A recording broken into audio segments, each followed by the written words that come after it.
Bueno, gente, siguiendo entonces con el programa, siguiendo con lo que tenemos previsto para la mañana del día de hoy, que tiene fundamentalmente la idea de visualizar este 24 de marzo tan especial y muy importante para el pueblo argentino. Vamos a conversar un poquito con el doctor Maximiliano Sous, abogado.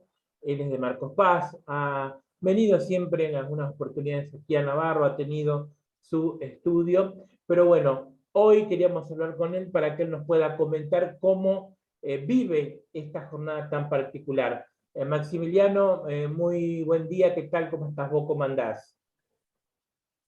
¿Qué tal? Buenos días, José Luis. Gracias por la comunicación y por recordarme. No, por favor, eso está de más. Gracias a vos por estos minutos. Maximiliano, ¿qué significa este 24 de marzo? Bueno, como el nombre lo dice, es un día de reflexión, es un día de memoria.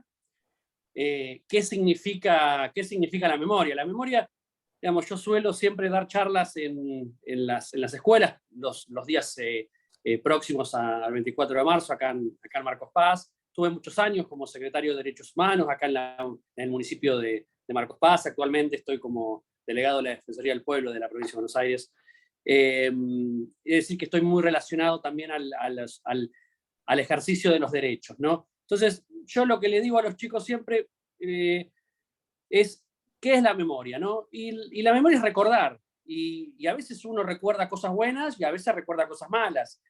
Las cosas buenas las recuerda porque les da felicidad, y las cosas malas uno las tiene que recordar para no volver a caer en ese mal momento, ¿no? Entonces, en la historia de un país también hay cosas buenas y hay cosas malas.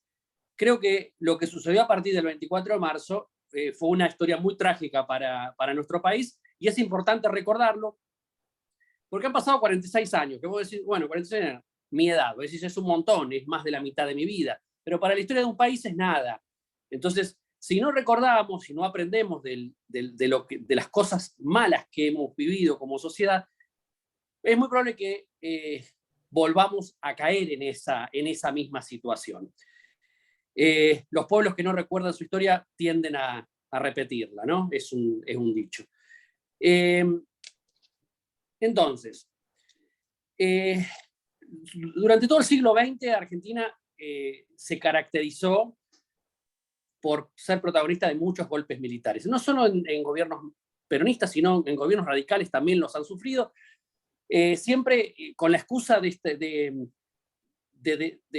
supuesto orden que venían a instaurar por la inestabilidad o por la falta de respuesta de gobiernos democráticos. Por la Hoy en falta, día, digamos, supuestamente de decisiones de la dirigencia política. claro, era la herramienta que siempre tenían, digamos, determinado grupo que ya estaba instalado en la sociedad, que un gobierno que no hacía bien las cosas para ellos, la mano de obra que les permitía acceder al derrocamiento de ese gobierno eran las fuerzas militares.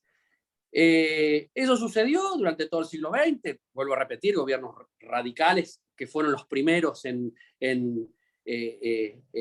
caer en estas situaciones. Bueno, luego el primer gobierno de Perón, el segundo, perdón, y luego, bueno, en el 76.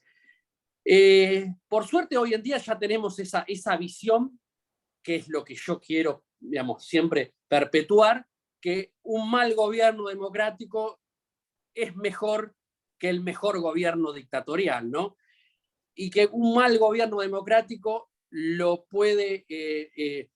enmienda otro gobierno democrático, no un golpe militar. ¿Por qué? Porque ¿qué hacen los golpes militares? Los golpes militares lo primero que hacen es cercenar derechos. Y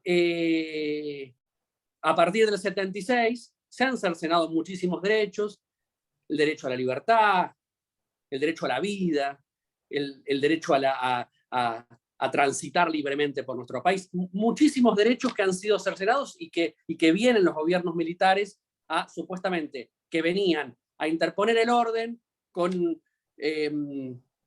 siempre con excusas. Siempre la excusa era algo. Durante los golpes anteriores eran gobiernos débiles, el golpe del 76 la excusa fue los grupos subversivos que eran minúsculos y que con todo el ejército, con todo, digamos, con todo el poder del Estado de su lado, si la intención era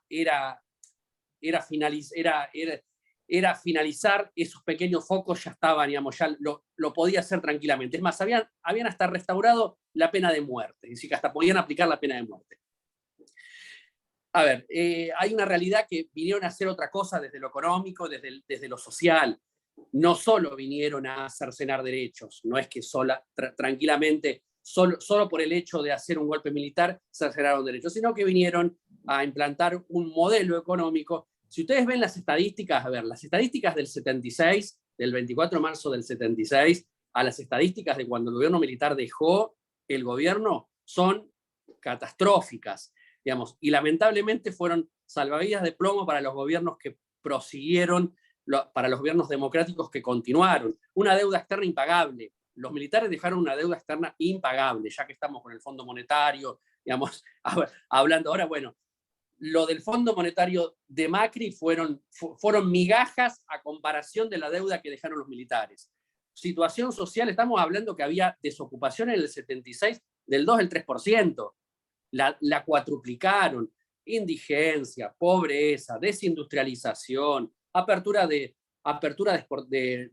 importaciones, digamos, hicieron un desastre por el lado que se los vea, digamos, desde lo económico. Y lógicamente con una fuga de capitales, lo que lamentablemente hemos vivido y reiterado en este país, endeudamiento para fugar. Desde lo económico fue ese el plan, y desde lo social la única forma de llevarlo a cabo era a través de la tortura, a través del silencio de la oposición, era a través de la desaparición y del temor. Y la figura del desaparecido, lamentablemente, fue un invento argentino, como la lapicera, como el dulce de leche. Bueno, la figura del desaparecido la inventamos los argentinos y lamentablemente después la terminamos exportando a los países limítrofes que también tenían dictaduras. Porque la figura del desaparecido es terrible, porque es el miedo que ocasiona el hecho de no saber dónde está tu familiar. El miedo que genera al vecino que está al lado de tu casa, que sabe que se llevaron al vecino, el no saludarlo más, el no tener ningún tipo de diálogo, el miedo de que a ellos le puedan pasar lo mismo, el del frente, el familiar, es aislar completamente a la familia del desaparecido y ellos mismos atemorizarse porque le puede pasar lo mismo con el solo hecho de vincularse con ellos. Eso es temor en extremo y fue creación argentina, lamentablemente. Vos sabés que una de las cosas que a veces suelo comentar o por ahí decir en el programa, y más que nada cuando llega el momento de las elecciones, que por ahí no existe un sistema ideal o por ahí el sistema político democrático tiene un montón de impurezas y un montón de cosas que tienen que corregirse, y tal vez la democracia argentina le lleve más años todavía para corregir algunos errores o corregir cosas que se hacen mal, ¿no? O que la gente descree de la clase política. Pero es lo único que existe que nos permite elegir a nuestras autoridades cada 2 años. No hay otro sistema. Exacto. Es así.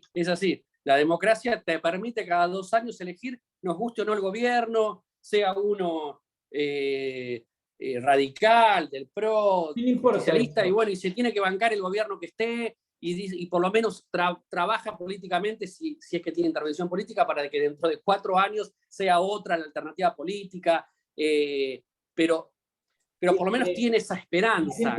La gente manifestándose en la calle, haciendo marchas multitudinarias, o en las encuestas, o diciendo lo que piensa, ¿no?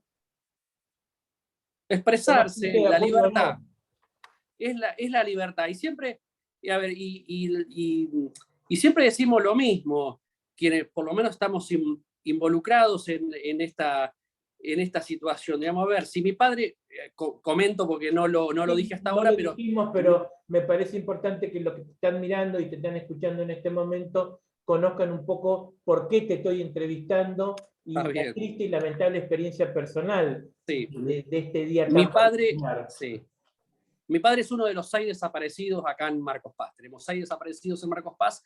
Entre uno de ellos es mi papá. Entonces, a ver, mi papá, digamos, cierto, estaba involucrado políticamente, estaba en la Juventud Peronista de Marcos Paz, desapareció el intendente también que era peronista, desapareció un contador que trabajaba en la DGI, que era muy amigo de mi padre, desapareció una profesora que era la que creó el colegio industrial, desapareció otra persona, Manuel Coria, que era sindicalista en la Textil Casteral, y desaparece su hermana por buscar a su hermano, digamos, 2 meses después de haberlo secuestrado a Manuel. Digamos, eran gente muy, muy conocida, todos con sus trabajos, todos con sus familias, todos instalados. Y siempre decimos lo mismo, a ver, si ellos hubiesen hecho algo malo, ¿cómo era la excusa? ¿No? La excusa siempre es algo, el por algo será, lógicamente, con los medios de comunicación y con la formación de opinión en el 100%, recordemos que el militar tenían todas las radios y todos los canales intervenidos, eran todos de ellos, todos. Hoy en día tenemos la suerte de, si te gusta el gobierno, pones C5N, si no te gusta el gobierno, poné LN+, o TN, no importa, vos tenés la posibilidad de informarte. En ese momento la información era única, la bajada de línea era única y era del gobierno militar. Y era el por algo será, las semillas subversivas, la juventud contaminada, si no te metes en algo no te va a pasar nada. Esa era la bajada de línea general, y mucha gente, lógicamente, forma opinión por la bajada de línea. Y esa está entendible, uno va pasando el tiempo y entiende también la reacción de mucha gente en ese momento. Decir, bueno, a mí no me pasó nada porque yo no estaba haciendo nada. Bueno, a ver, ¿y qué? Y el que estaba haciendo algo, entre comillas, el que estaba militando políticamente, el que rechazaba un gobierno dictatorial, estaba bien entonces que se lo secuestrara, se lo torturara, se lo violara, se le enajeraran sus bienes, se repartieran sus hijos y se lo desapareciera. Digamos, ¿está bien eso por el solo hecho de estar militando políticamente o por lo que sea? ¿Está bien eso? No, no está bien. Entonces, partimos de conceptos de humanidad totalmente distintos, el que justifica una desaparición de una persona. Entonces, el que justifica por lo que sea una desaparición de una persona, ya directamente tenemos conceptos del derecho natural totalmente distintos y el derecho a la vida. Si hubiesen hecho algo realmente, tenían el poder del Estado en ellos, tenían el poder judicial en ellos, porque otro poder del Estado que lo tenían cooptado totalmente. Tenían todo el poder para hacer lo que quisieran, si es que realmente, para hacer los juicios que quisieran hacer, para poder condenarlo, para poder hacer lo que quieran.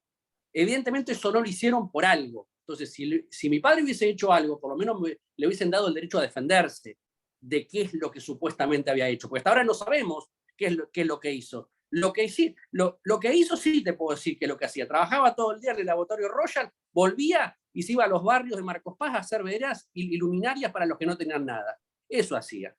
Eso hacía. Y cada uno de los desaparecidos que te puedo nombrar, por lo menos de Marcos Paz, tenían todo su compromiso social y lógicamente militaban políticamente, porque creían a través de la militancia y a través de su compromiso político que era la única forma de transformar la realidad. Y lógicamente estaban en contra de un gobierno militar, porque era el gobierno militar no deja participar políticamente.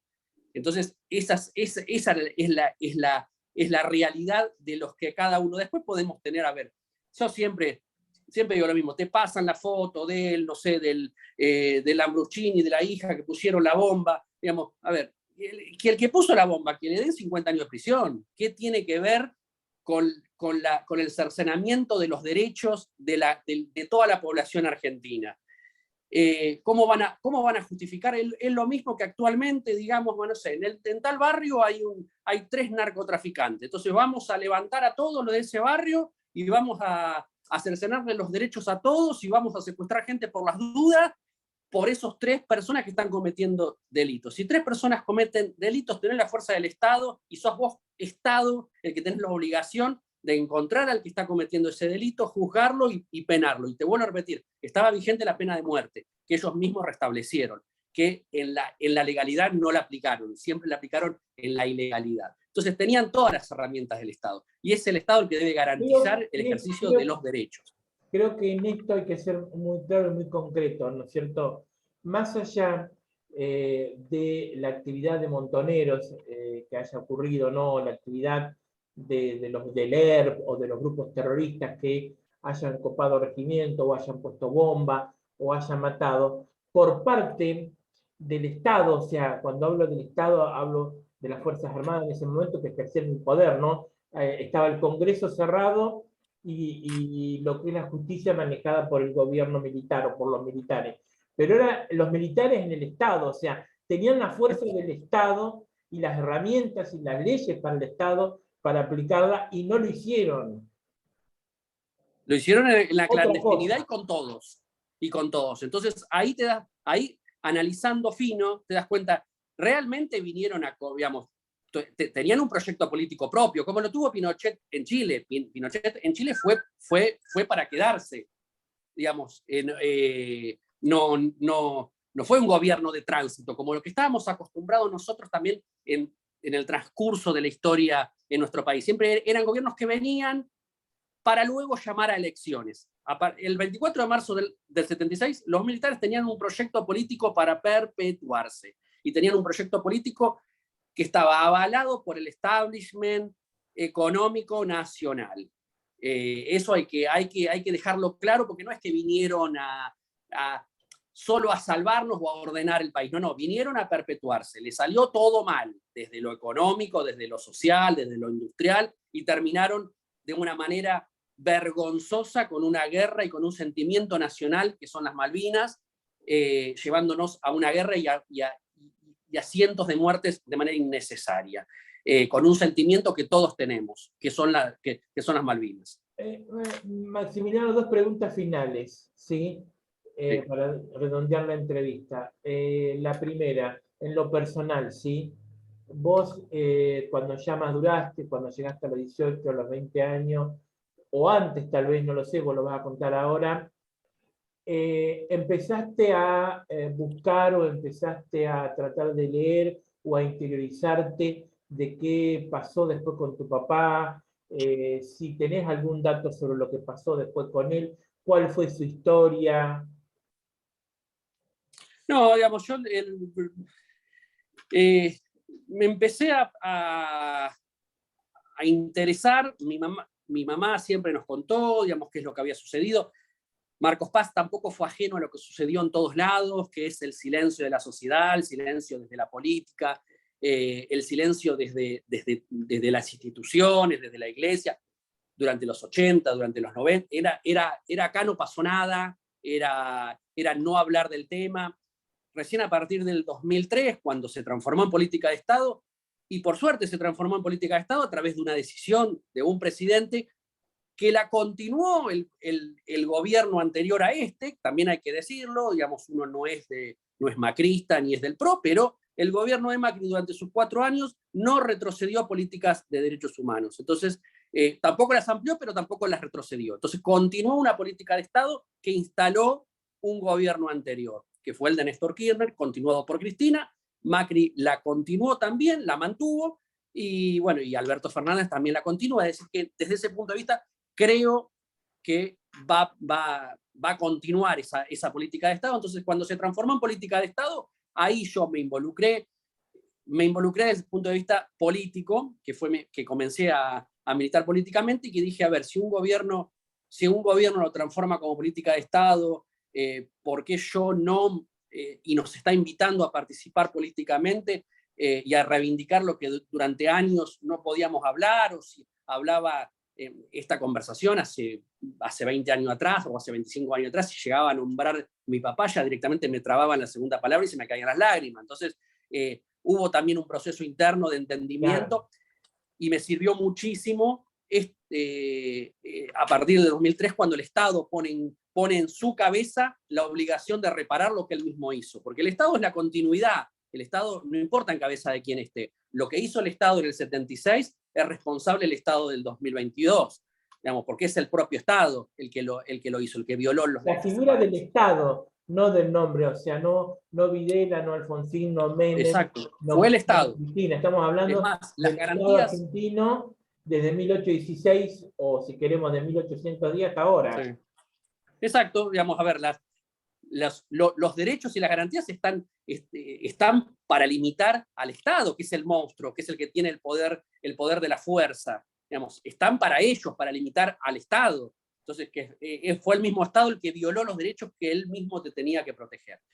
Entonces, desde ese proceso interno, sí, comencé a partir del 2003, bueno, en su momento fui concejal acá en Marcos Paz, digamos, nunca estuve involucrado en organismos de derechos humanos a nivel nacional, porque siempre también me dediqué mucho a mi profesión, siempre estudio acá en Marcos Paz, bueno, y también durante muchísimos años ahí en Navarro, pero sí, el proceso interno fue importante, y fue a través de una decisión que yo creo que fue importantísima, que fue la del gobierno del 2003, de Néstor Kirchner. Y otra pregunta, ¿no?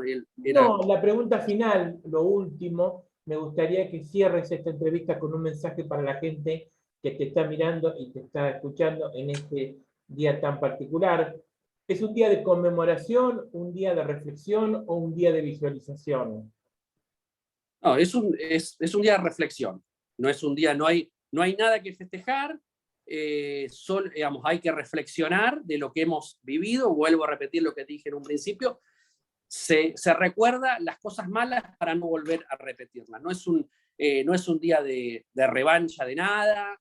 Acá nadie está pidiendo revancha, solo está pidiendo justicia, porque hace 46 años se llevaron a mi papá de la puerta de mi casa y no sé dónde está, y se lo llevaron a la rastra y no sé dónde está, y no tengo un lugar para ir, un cumpleaños, un día del padre. Entonces, desde ese punto de vista, continúo o pido la reparación del Estado, que fue el culpable de esa situación. Y para las generaciones que vienen, que entiendan qué es lo que sucedió, para no volver a repetirlo, para que no vuelva a ocurrir. Y quienes fueron partícipes de este gobierno sangriento, justicia, ¿no? Que sigan los juicios de la verdad, que sigan los juicios de los cómplices, porque no fueron solo los militares, fueron una mano de obra, hubo complicidad civil y hubo complicidad empresarial. Y recordemos que desaparecidos hubo radicales, peronistas, comunistas, anarquistas, profesores, abogados, eclesiásticos, toda la sociedad. Esto no fueron a un grupo determinado, eso es mentira. No fueron a un grupo, no fueron a montoneros a hacer desaparecer, fueron a callar a la sociedad entera. Fueron a callar a la sociedad entera y fueron a desaparecer a todo aquel que estuviera en contra de su modelo económico y de su plan de gobierno. Muchísimas gracias, Maximiliano, por estos minutos. Muchas gracias. Gracias a vos, José Luis. Gracias, muchas gracias.